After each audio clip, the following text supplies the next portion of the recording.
Hello everyone, it is August 3rd, 2020, marking the 21st week of the pandemic response. Last week we welcomed our class of 2024, 49 strong. Knock on wood, they will be the only class who will one day tell their colleagues that they started medical school in the middle of the COVID-19 pandemic. One of the highlights of my career in academic medicine occurred last week when 158 VTC School of Medicine students, faculty, staff, and friends of the school joined in a community forum on our inclusive VTC School of Medicine initiative. Even though the event was held virtually, the energy and excitement about the possibilities of what we can be as a fully inclusive, equitable organization were palpable. The forum and an earlier one we held in June were in response to recent events that put a glaring spotlight on systemic racism across our country. At last week's forum, we introduced the task force that will focus on a wide range of diversity issues, including many of those raised by our students in June and July. The task force includes more than 100 members participating in the steering committee or 7 work groups. And while that may seem large, we need a variety of skills, experiences, perspectives, and ideas to guide this multidimensional work. In order to make meaningful and sustainable change, we need many voices at the table co-creating our future vision.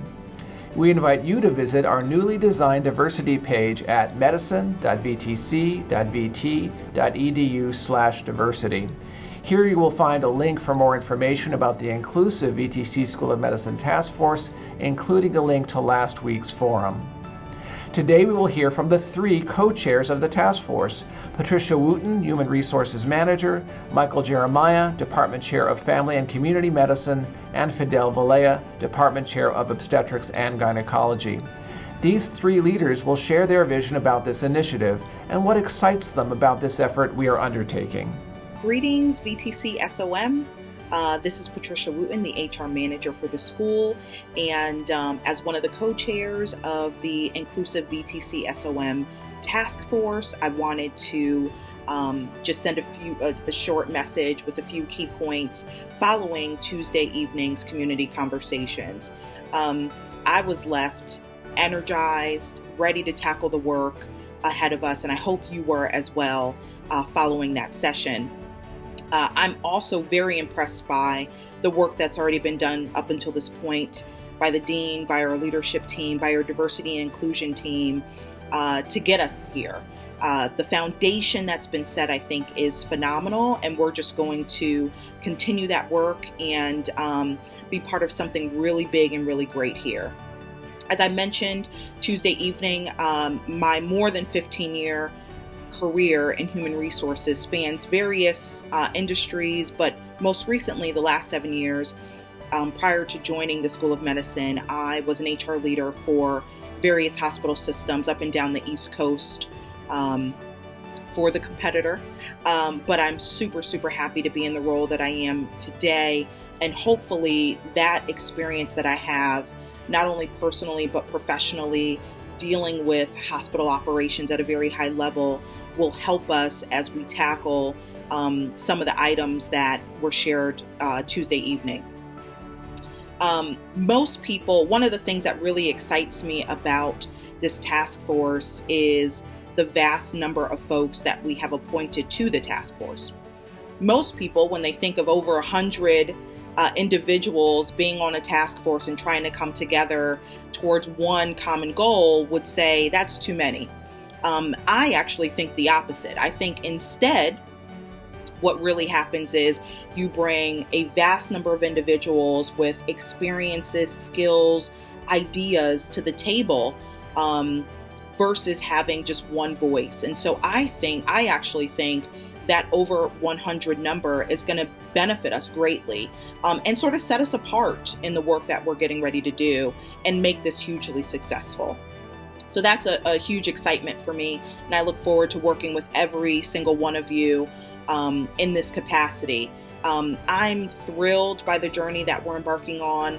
I truly think that this is a historic moment in time for all of us, for our communities, and it's historic for the school, for us to really lay the groundwork to be the best that we can be now and in the future. And so I hope that you're ready to take this journey with us, that you're actively engaged with us. And we look forward to serving you, but you also serving the school. So thank you and have a great day. Greetings, everyone. My name is Michael Jeremiah. I serve as the chair of the Department of Family and Community Medicine, both for Korean Clinic and for our School of Medicine.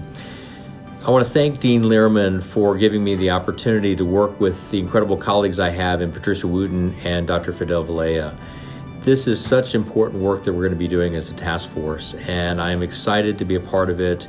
I am honored to be able to work with such incredible group of individuals who are now making up the different work groups and the larger task force. Our students have spoken up and already started to recognize some of the opportunities we have as a school to be able to address aspects of the curriculum as well as the learning environment and our hiring practices to be the best that we can be.